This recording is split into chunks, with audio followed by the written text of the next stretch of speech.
Bom dia, boa tarde, boa noite. Hoje eu vim comentar com vocês um pouco sobre Jujutsu Kaisen, mais especificamente sobre um dos meus personagens favoritos. E claro, vai ter spoiler, então já fica ligado. Eu sempre gostei muito de animes no geral, mas principalmente animes shounen. E é muito curioso ver como que esse mesmo estilo de anime foi mudando muito conforme o tempo foi passando.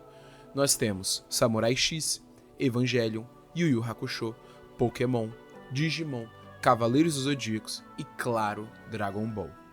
Uma criança nascida por volta dos anos 90 sem dúvida viu pelo menos algum desses animes.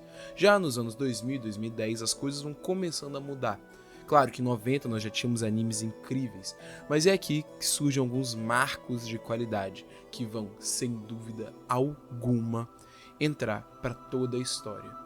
E claro, entre todos esses, algo que algum dia ainda vou fazer algum vídeo aqui no canal, se chama Full Metal Alchemist. E é incrível como que todos esses animes sempre têm um personagem que se destaca muito. As melhores lutas são a dele, a melhor história, aquele que pode tanto ser o mais temido quanto o mais admirado, o mais inteligente, o mais inesquecível ou simplesmente o mais poderoso. Então os anos passam e a gente vê que até os animes de luta com magia, que antes eram só sobre power scaling, conseguem te fazer chorar, conseguem criar plot twists incríveis, pois chega uma hora que não é mais sobre poder, é sobre o personagem em si. Jujutsu Kaisen, Jujutsu Kaisen ou simplesmente Jujutsu, como eu vou chamar aqui, é mais um desses animes. O anime que nos apresenta um dos personagens mais icônicos dos últimos anos, Satoru Gojo. Aquele que é o feiticeiro mais forte de todo mundo, inclusive isso é dito várias vezes no anime. Não só explicitamente, mas pelas próprias atitudes do Gojo, de seus alunos e até de seus inimigos. Isso acontece porque Satoru Gojo tem uma técnica herdada pela família Gojo, o ilimitado. Essa técnica traz o conceito de infinito para a realidade, permitindo o usuário manipular e distorcer o espaço à sua própria vontade. Além disso, Satoru também nasceu com o que é chamado de 6 olhos, uma técnica que concede ao usuário uma percepção extraordinária e a capacidade de utilizar o ilimitado em seu potencial máximo. Satoru Gojo é o primeiro feiticeiro a nascer com o ilimitado e os 6 olhos nos últimos 100 anos. Se a gente parar para pensar, toda a primeira temporada mostra não só o Sukuna, o grande rei das maldições, como uma ameaça a ser evitada, mas também o Gojo, como alguém que tem que ser derrotado para que as maldições consigam concluir o seu plano. Ele não é uma criança que treinou um ano e vai tentar derrotar o ser mais forte do universo para acabar com algum plano maligno. Não, não é sobre isso. São as maldições que precisam derrotar o Gojo para concluírem o seu plano, porque ele é o ser mais forte de todo o universo, ao ponto de que até as próprias maldições chegam a temer ele. O fato é que o mundo de Jujutsu sempre se mostrou muito mais cruel do que parece, principalmente quando chegamos no famoso arco de Shibuya. As lutas nesse anime não são simplesmente para vencer um adversário, ganhar um campeonato ou ficar mais forte no processo. Uma derrota é equivalente à morte. E a gente vê o quanto que a morte de um personagem impacta na vida de outros. Justamente esses mesmos impactos são o que fazem Jujutsu brilhar tanto. Uma das relações mais legais que nós vemos é a de Geto e Gojo. Geto é colocado como o segundo mais forte e, sem dúvida, poderia ter atitudes tão impetuosas quanto o feiticeiro mais forte. Mas enquanto amigos, ele age de uma maneira totalmente oposta ao Gojo, mostrando que a força deles serve para proteger os demais, ensinando a Gojo como que o mundo deve funcionar para que todos possam viver bem. Nesse mesmo momento a gente vê um pouco mais do passado de Gojo e como tudo, a todo momento, reafirma a soberania dos Olhos Azuis. Todos podem querer seguir um plano, como a Mei-Mei ou Tahime em uma barreira de maldição, mas Gojo chega e simplesmente quebra tudo. Afinal, para que seguir planos e estratégias quando o poder resolve tudo? Gojo perde amigos, alunos, colegas de trabalho, mas no final ele segue rindo, segue com um ego enorme e não faz a menor questão de esconder isso. Ele não pensa duas vezes antes de jogar na cara dos outros o quão fracas são as outras pessoas. Até o momento que a gente percebe o quão bobas essas atitudes podem ser. Porque mesmo sendo aquele que nasceu já abençoado e cresceu carregando o fardo de salvar a todos, Gojo continua tendo atitudes extremamente infantis e que não condizem em nada com a responsabilidade que ele carrega e com o posto de um professor. Afinal, como a gente vê na relação dele com o Geto quando ainda eram amigos, Gojo nem sequer queria proteger os outros, porque no final, eles eram mais fracos. Gojo e Geto então assumem uma missão de extrema importância que vai definir o futuro do universo Jujutsu. Escoltar uma garota que, assim como Gojo, nasceu com uma condição muito especial. Ela vai ser aquela que manterá o mundo a salvo, mas para isso ela precisa abrir mão da sua própria vida. O mais legal é ver como que a relação de amizade deles vai se formando, até que então, Gojo encontra alguém que finalmente consegue atacá-lo, Toji Fushiguro, que talvez empate com Gojo no quesito de ser o meu personagem favorito dessa obra.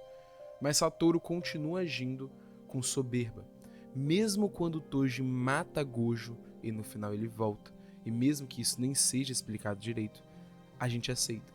Mesmo que do nada ele tenha de alguma forma aprendido ou desbloqueado um novo poder, o vazio roxo. Não importa, a gente aceita. Por quê? Porque ele é Satoru Gojo. Ele é o mais forte. É curioso que durante essa luta final contra Toji, ele deixa claro que não é sobre vingança. É sobre finalmente ele ter descoberto algo novo, sobre finalmente ele ter achado alguém que conseguiu ferir ele. E isso se repete quando Yuji pergunta o que aconteceria se ele lutasse contra o Sukuna. E ele responde basicamente que se o Sukuna conseguisse todos os 20 dedos, ele iria se cansar um pouquinho. Até mesmo dentro das lutas nós vemos isso. A impressão que dá é que às vezes o Gojo poderia facilmente derrotar qualquer um ali, mas isso nunca acontece, seja por algum plano do inimigo, ou porque ele mesmo simplesmente prefere mostrar para os seus alunos o quão forte ele é. Mas o mais interessante disso tudo é porque mesmo sendo o mais forte e subjugando todos ao seu redor, o Gojo ele nunca ganhou, em momento algum. Ele perde a Riko, perde o Geto, e isso fica mais nítido ainda em Shibuya, quando o plano das maldições dá certo e o feiticeiro mais forte do mundo é selado. Muitos de seus amigos e alunos são mortos. Ele é o mais forte, mas morre. É o mais poderoso, mas é selado. Nesse mesmo arco, a gente vê a própria atitude do Gojo frente a várias mortes de civis na estação de trem de Shibuya, onde chega em um ponto em que mais vale a pena ele deixar de se conter, usar sua expansão de domínio e matar alguns civis, do que tentar continuar insistindo em salvar a todos. Afinal de contas, como o próprio Geto disse durante sua despedida para o Satoru, você é o mais forte por ser o Satoru Gojo, ou é Satoru Gojo por ser o mais forte? E então surge novamente outro ápice dessa história, a luta contra Sukuna. E esse que também sempre foi definido como o mais forte da história e que inclusive conseguiu fazer todos os outros feiticeiros se mobilizarem para impedir o seu retorno. A luta entre eles é muito interessante. A impressão que dá é que ora o Gojo batia e outra o Sukuna apanhava. Mas no final, a gente sabe o que aconteceu. É curioso como até mesmo a morte do Gojo é estranha e a gente fica com esse gosto amargo na boca. Mesmo depois da morte dele, a gente continua esperando ansiosamente pelo seu retorno, porque afinal, ele é o Gojo, né? E mesmo que essa fase do personagem salvador de todos retornando seja um clichê em vários outros animes, em Jujutsu, na verdade, com o Satoru, não funciona da mesma forma.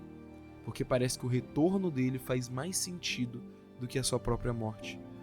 Sukuna é sem dúvida um dos vilões mais icônicos dos últimos anos e conseguiu conquistar uma série de fãs. Mas mesmo assim, quando se trata da luta de Ryomen Sukuna contra Satoru Gojo, não é sobre quem é o mais forte. No final, o que todos pensam é como e por que Sukuna venceu. Porque mesmo que tenham explicações em algum sentido mínimo, a gente continua sem acreditar. Não é sobre quem é o mais poderoso. É sobre até os próprios fãs do Sukuna terem que justificar a derrota do Gojo. A prova disso é que mesmo após a sua morte, ele retorna mais uma vez, tendo seu corpo usado, no que pra mim foi uma das surpresas mais incríveis de toda a obra. Provando mais uma vez que não adianta como o Gojo haja, ou se é realmente ele ou não. No final, é sobre ele ser o mais forte. E então a gente volta para aquela mesma pergunta. Ele é o mais forte por ser Satoru Gojo, ou é Satoru Gojo por ser o mais forte? Ao meu ver, a resposta que prevalece é que ele é Satoru Gojo por ser o mais forte. É confuso, eu sei, mas no final foi a condição de poder que fez ele ser quem ele é. Será que ele teria a mesma personalidade e atitude se fosse do mesmo nível dos outros personagens?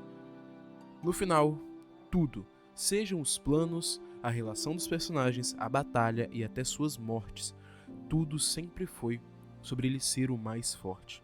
E continua, mesmo quando ele retorna como Yuta e não mais como Satoru Gojo.